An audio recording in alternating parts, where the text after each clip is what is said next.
Chelsea Stevens, audiobook narrator, and I have a story for Voices of Calm.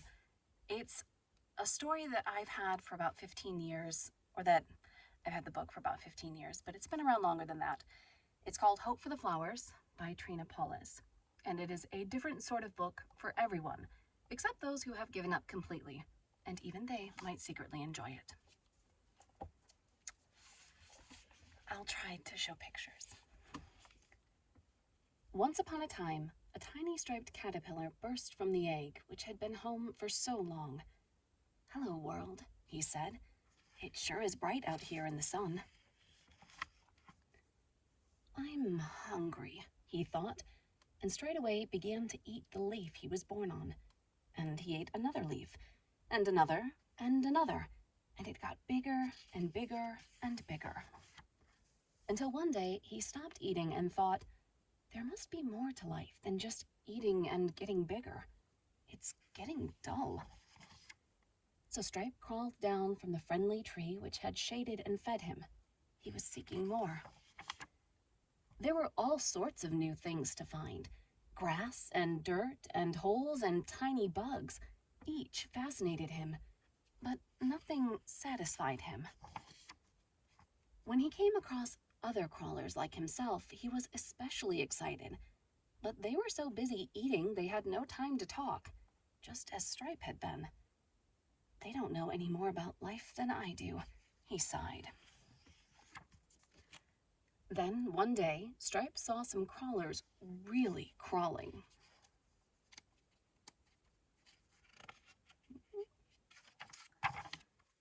He looked around for their goal and saw a great column rising high into the air. When he joined them, he discovered the column was a pile of squirming, pushing caterpillars. A caterpillar pillar. It appeared that the caterpillars were trying to reach the top, but the top was so lost in the clouds that Stripe had no idea what was there.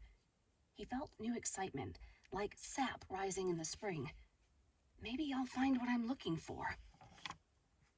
Full of agitation, Stripe asked a fellow crawler, "Do you know what's happening?" "I just arrived myself," said the other. "Nobody has time to explain. They're too busy trying to get wherever they're going up there." "But what's at the top?" continued Stripe. "No one knows that either, but it must be awfully good because everybody's rushing there. Goodbye, I've no more time." He plunged into the pile. Stripe's head was bursting with the new drive. He couldn't get his thoughts together. Every second, another crawler passed him and disappeared into the pillar. There's only one thing to do. He pushed himself in. The first moments on the pile were a shock. Stripe was pushed and kicked and stepped on from every direction. It was climb or be climbed. Stripe climbed. No more fellow caterpillars on Stripe's pile. They became only threats and obstacles, which he turned into steps and opportunities. This single-minded approach really helped, and Stripe felt he was getting much higher. But some days it seemed he could only manage to keep his place. It was especially then that an anxious shadow nagged inside. "What's at the top?" it whispered. "Where are we going?" On one exasperated day, Stripe couldn't stand it any longer and actually yelled back, "I don't know, but there's no time to think about it." A little yellow caterpillar he was crawling over gasped. "What did you say?" "I was just talking to myself," Stripe mumbled. "It really isn't important. I was just wondering where we're going." "You know," Yellow said, "I was wondering that myself. But since there's no way to find out, I decided it wasn't important." She blushed at how silly this sounded, quickly adding, "No one else seems to worry about where we're going, so it must be good." But she blushed again. "How far are we from the top?" Stripe answered gravely, "Since we're not at the bottom and not at the top, we must be in the middle." "Oh," said Yellow, and they both began climbing again. But now Stripe had a new feeling. He felt bad. He had lost his single-mindedness. How can I step on someone I've just talked to? Stripe avoided Yellow as much as possible, but one day there she was, blocking the only way up. Well, I guess it's you or me, he said, and stepped squarely on her head. Something in the way Yellow looked at him made him feel just awful about himself. Like, no matter what is up there, it just isn't worth it. Stripe crawled off Yellow and whispered, "I'm sorry." "Yellow, dear, maybe we're close to the top. Maybe we can help each other get there quickly." "Maybe," she said, but they both knew this wasn't what they wanted most. "Let's go down," Yellow said. "Okay," and they stopped climbing. They clung to each other as masses of caterpillars crawled over them. The air was terrible, but they were happy with each other and made a big ball so nobody could step in their eyes and stomachs. They did nothing at all for what seemed a long time.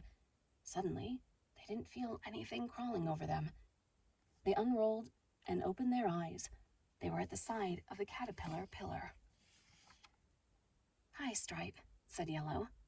"Hi, Yellow," said Stripe, and they crawled off into some fresh green grass to eat and take a nap. Just before they fell asleep, Stripe hugged Yellow. "Being together like this is sure different from being crushed in that crowd. It sure is." She smiled and closed her eyes. So Yellow and Stripe romped in the grass and ate and grew fat and loved each other. They were so glad not to be fighting everybody every moment. It was like heaven for a while. But as time passed, even hugging each other seemed a little boring. Each knew every hair of the other. Stripe couldn't help wondering, there must still be more to life. Yellow saw how restless he was and tried to make him extra happy and comfortable. "Just think how much better this is than that awful mess we left," she said. "But we don't know what's at the top," he answered. "Maybe we were wrong to come down. Maybe now that we've rested, the two of us could make it to the top." "Dear Stripe, please," she begged. "We have a nice home, and we love each other, and that's enough. It's so much more than all those lonely climbers have." She was so sure Stripe let her convince him, but only for a while. Stripe's hankering for the climbing life worsened. The pillar haunted him. He crawled there regularly, looking up and wondering, but the top remained clouded. One day at the pillar, 3 thuds startled Stripe. 3 big caterpillars had fallen from someplace and smashed. 2 seemed dead, but 1 still wiggled. Stripe whispered, "What happened? Can I help?" He made out just a few words. "The top. They'll see. Butterflies alone." The caterpillar died. Stripe crawled home and told Yellow. They were both very sober and quiet. What did the mysterious message mean? Had the caterpillars fallen from the very top? Finally, Stripe announced, "I've got to know. I must go and find out the secret of the top." And more gently, "Will you come and help me?" Yellow struggled inside. She loved Stripe and wanted to be with him. She wanted to help him succeed. But she just couldn't believe that the top was worth all it asks to get there. She wanted to get up, too. The crawling life wasn't enough for her either. She also had to admit that it looked like the pile was the only way to do it. Stripe seemed so sure that Yellow felt ashamed not to agree. She also felt stupid and embarrassed, since she could never put her reasons into words that his kind of logic would accept. Yet, somehow, waiting and not being sure was better than action she couldn't believe in. She couldn't explain, she couldn't prove anything, but for all her love, she couldn't go with Stripe. She just knew climbing was a wrong way to get high. "No," she said, heartsick, and Stripe left her for his climb. Yellow was desolate without Stripe. She crawled daily to the pile looking for him and returned home at night sad, but half relieved that she never saw him. If she had, she feared she might plunge after him, knowing that she shouldn't. She felt like doing something, anything, rather than this uncertain waiting. "What in the world do I really want?" she sighed. "It seems different every few minutes, but I know there must be more. Finally, she became numb and wandered away from everything familiar. One day, a gray-haired caterpillar hanging upside down on a branch surprised her. He seemed caught in some hairy stuff. "You seem in trouble," she said. "Can I help?" "No, my dear. I have to do this to become a butterfly." Her whole insides leapt. Butterfly. That word, she thought. "Tell me, sir, what is a butterfly?" "It's what you are meant to become. It flies with beautiful wings and joins the earth to heaven. It drinks only nectar from the flowers and carries the seeds of love from one flower to another. Without butterflies, the world would soon have few flowers." "It can't be true," gasped Yellow. "How can I believe there's a butterfly inside you or me when all I see is a fuzzy worm?" "How does one become a butterfly?" she asked pensively. "You must want to fly so much that you are willing to give up being a caterpillar." "You mean to die?" asked Yellow, remembering the 3 who fell out of the sky. "Yes and no," he answered. "What looks like you will die, but what's really you will still live. Life is changed, not taken away. Isn't that different from those who die without ever becoming butterflies?" "And if I decide to become a butterfly," said Yellow hesitantly, "what do I do?" "Watch me. I'm making a cocoon. It looks like I'm hiding, I know, but a cocoon is no escape. It's an in-between house where the change takes place. It's a big step since you can never return to caterpillar life.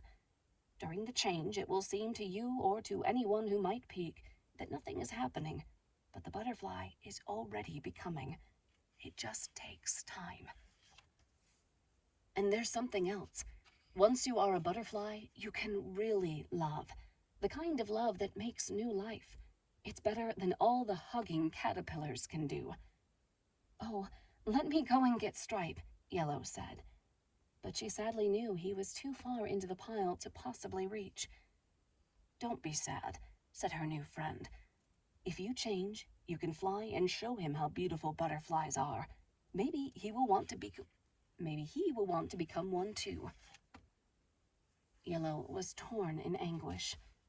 What if Stripe comes back and I'm not there? What if he doesn't recognize my new self? Suppose he decides to stay a caterpillar? At least we can do something as caterpillars. We can crawl and eat. We can love in some way. How can 2 cocoons get together at all? How awful to get stuck in a cocoon. How could she risk the only life she knew when it seemed so unlikely she could ever be a glorious winged creature? What did she have to go on? Seeing another caterpillar who believed enough to make his own cocoon? And that particular hope which had kept her off the pillar and leapt within her when she had heard about butterflies. The gray-haired caterpillar continued to cover himself with silky threads. As he wove the last bit around his head, he called, "You'll be a beautiful butterfly. We're all waiting for you." And Yellow decided to risk for a butterfly. For courage, she hung right beside the other cocoon and began to spin her own. Imagine, I didn't even know I could do this. That's some encouragement that I'm on the right track.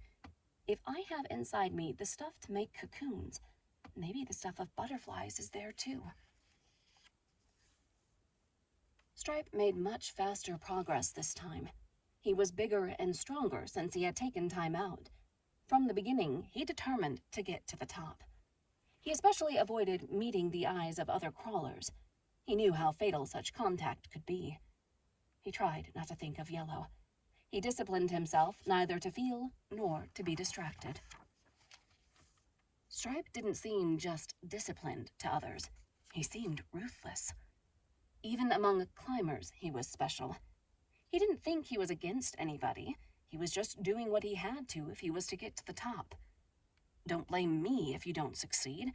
It's a tough life. Just make up your mind," he would have said, had any caterpillar complained.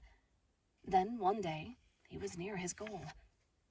Stripe had done well, but when light finally filtered down from the top, he was close to exhaustion. At this height, there was almost no movement. All held their positions with every skill of a lifetime of climbing had taught them. Every small move counted terribly. There was no communication. Only the outsides touched. They were like cocoons to one another. Then, one day, Stripe heard a crawler above him saying, "None of us can get any higher without getting rid of them." Soon after, he felt tremendous pressure and shaking. Then came screams and falling bodies. Then silence. Lots more light and less weight from above. Stripe felt awful with this new knowledge. The mystery of the pillar was clearing. He now knew what had happened to the 3 caterpillars. He now knew what must always happen on the pillar.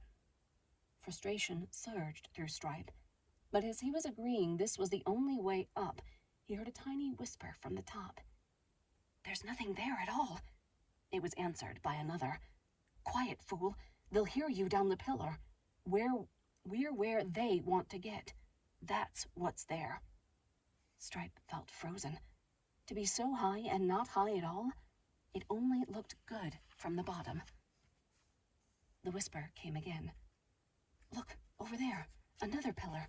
And there too, everywhere." Stripe became angry as well as frustrated. "My pillar," he moaned. "Only one of thousands. Millions of caterpillars climbing nowhere. Something is really wrong, but what else is there?" His life with Yellow seemed so far away. That wasn't it either. Not quite. Yellow. He let her image fill his being. "You knew something, didn't you? Was it courage to wait? Maybe she was right. I wish I were with her. I could go down," he thought. "I'd look ridiculous, but maybe it's better than what's happening here." But Stripe's thought was interrupted by a burst of movement all over his level. Each seemed to be making a last effort to find some entry to the top. But with every push to the top layer tightened. Finally, one caterpillar gasped. "Unless we try together, nobody will reach the top. Maybe if we give one big push. They can't hold us down forever."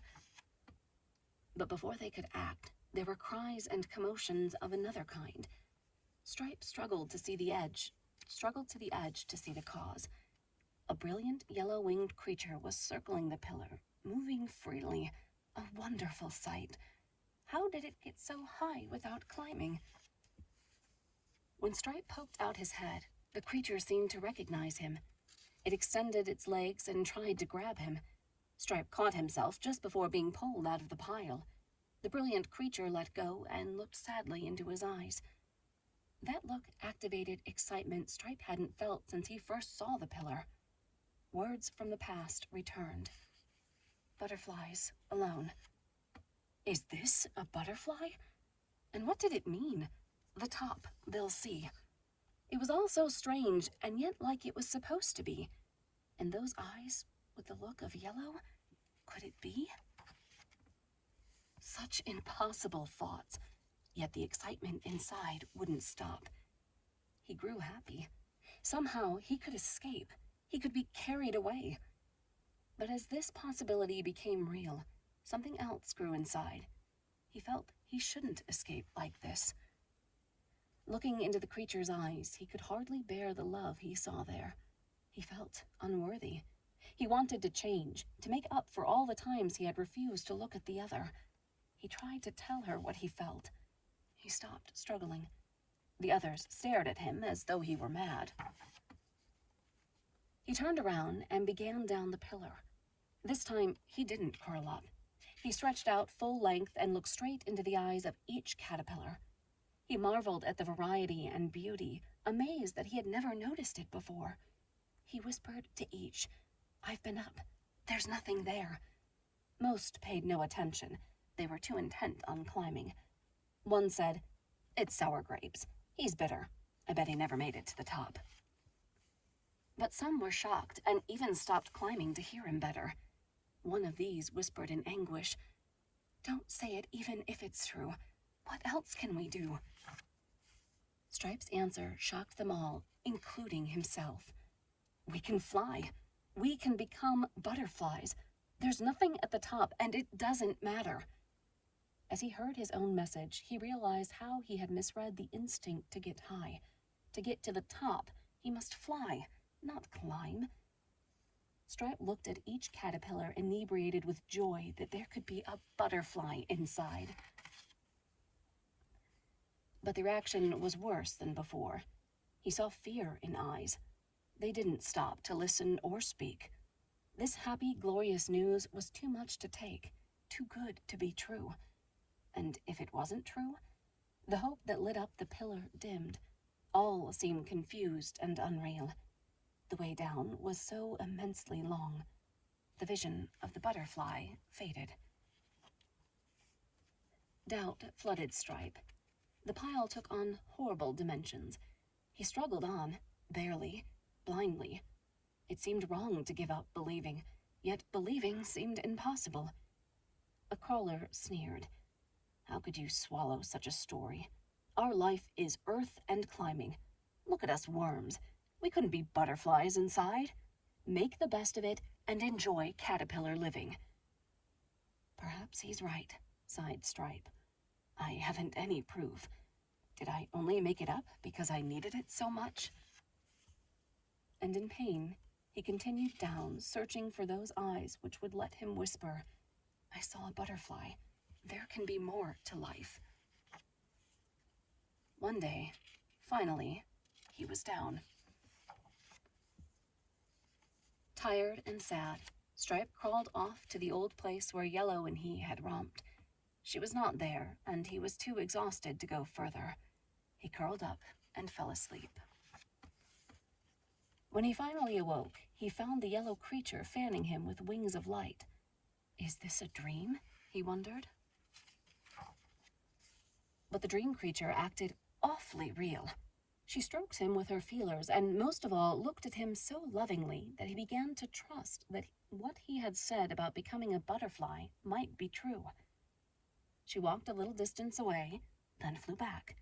She repeated it as if he should follow. So he did. They came to a branch from which hung 2 torn sacks. The creature kept on inserting her head, then her tail into one of them. Then she would fly to him and touch him. Her feelers quivered, and Stripe knew she was speaking. He couldn't make out the words. Then, slowly, he seemed to understand. Somehow, he knew what to do. Stripe climbed again. It got darker and darker, and he was afraid. He felt he had to let go of everything. And Yellow waited. Until one day,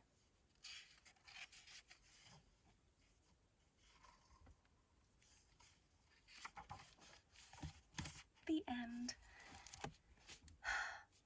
So a tale partly about life, partly about revolution, and lots about hope for adults and others, including caterpillars who can read. So, I hope you've enjoyed Hope for the Flowers. It is a staple in my house and a good story about hope. So I hope you have hope during this time, and thank you for listening to Voices of Calm.